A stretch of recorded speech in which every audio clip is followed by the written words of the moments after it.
माँ भगवती, माँ आदिशक्ति क्या करने वाली हैं? सूर्य से सत्ता परिवर्तन और सूर्य से सतयुग।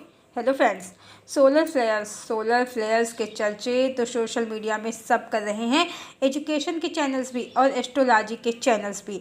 पर सूर्य का मैग्नेटिक पोल भी फ्लिप हो रहा है 2024 में ही, और ये पोल हर 11 साल के बाद स्वतः ही फ्लिप हो जाता है।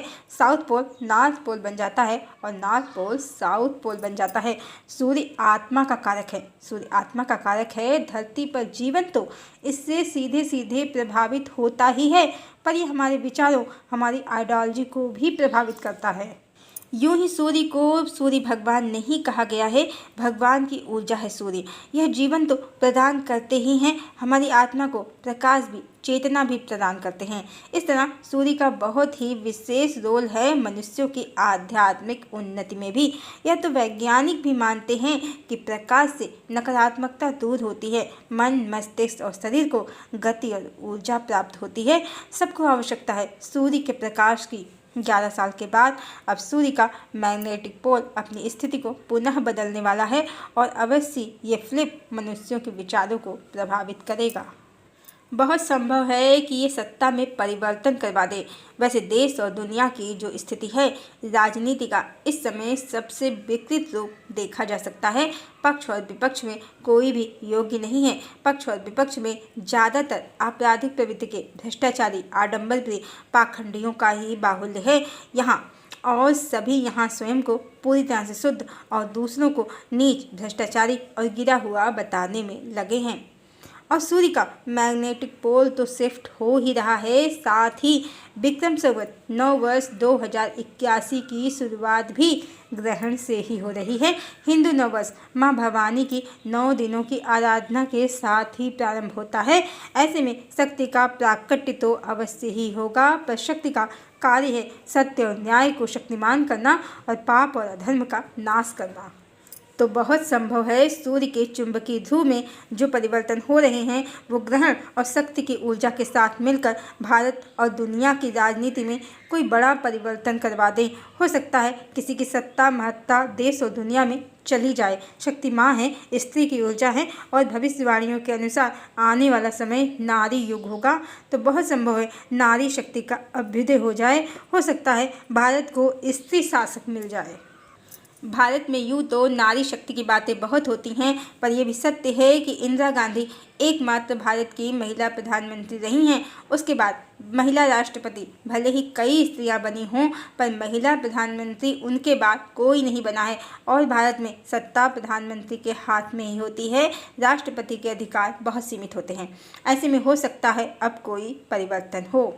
अब सूर्य का जो भी प्रभाव हो, इतना तो हर स्थिति में तय है कि आने वाला समय देश और दुनिया में राजनैतिक अस्थिरता उत्पन्न करेगा ही, और ये ग्रहण आने वाले समय में बहुत सी प्राकृतिक विनाश लीलाओं का संकेत ही है।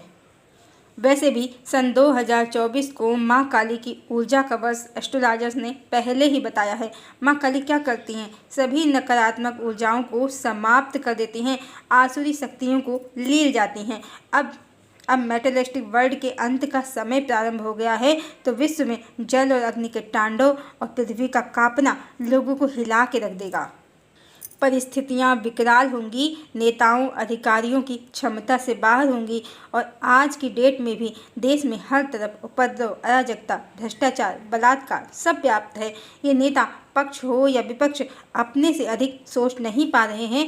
लोकतंत्र सिर्फ नेताओं के हाथ की कठपुतली बनकर रह गया है। आज नेताओं को तमाशा करने में ज़्यादा रुचि है।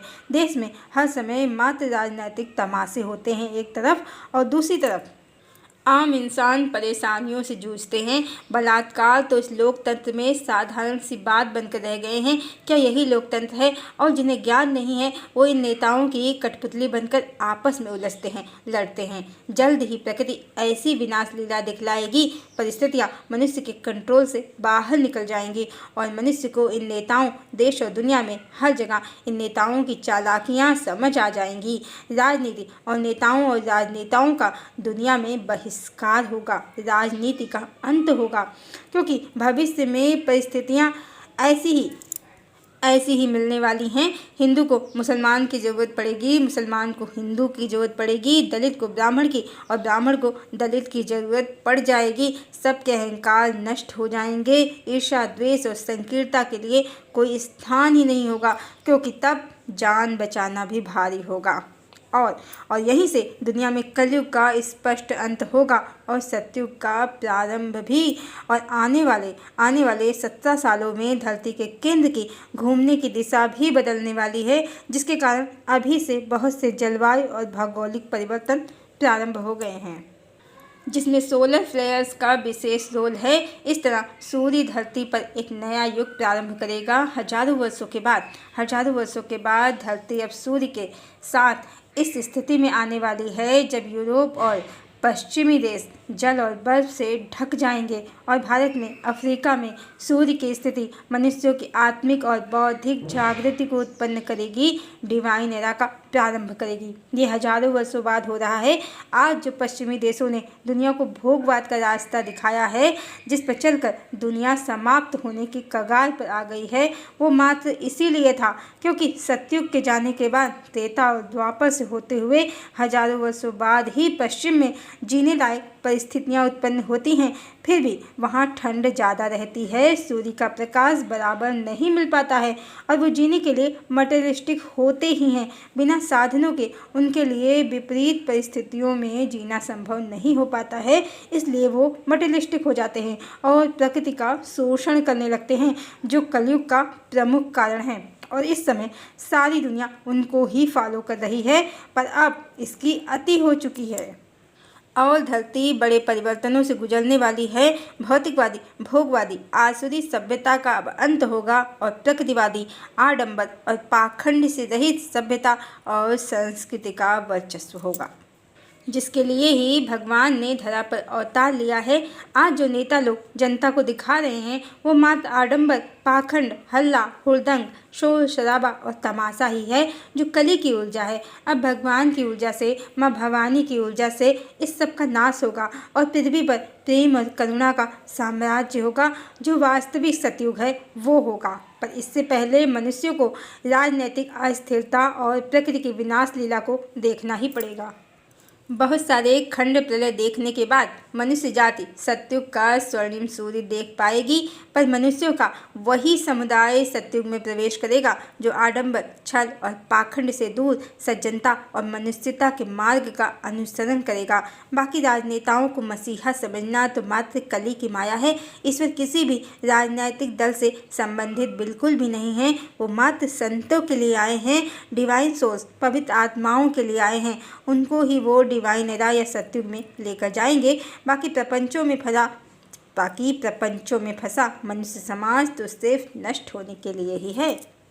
और गायत्री परिवार के संस्थापक युग ऋषि पंडित श्री राम शर्मा आचार्य जी ने जो स्लोगन दिया, 21वीं सदी उज्जवल भविष्य, वो अंग्रेजी कैलेंडर के हिसाब से नहीं, हिंदू कैलेंडर के हिसाब से ही है। उनके अनुसार सन 2043 में पूर्ण सतयुग होगा धरा पर, और वैज्ञानिकों के अनुसार लगभग 17 साल बाद ही धरती के केंद्र की घूमने की दिशा बदल जाएगी। और इस समय विक्रम संवत 2081 प्रारंभ है। विक्रम संवत 2100 के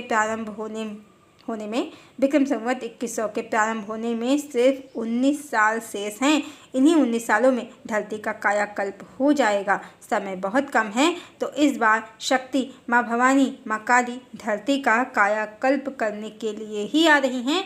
तो सत्य, धर्म और न्याय के पथ पर चले, माँ के प्रेम के पात्र बने रहें, माँ के कोप से, उनके रौद्र रूप से स्वयं को दूर रखें, उनकी कृपा का आंचल प्राप्त करें, क्योंकि माँ के हाथ में धर्मदंड है। वो न्याय करने में जरा भी चूक नहीं करेंगी। हरिओम।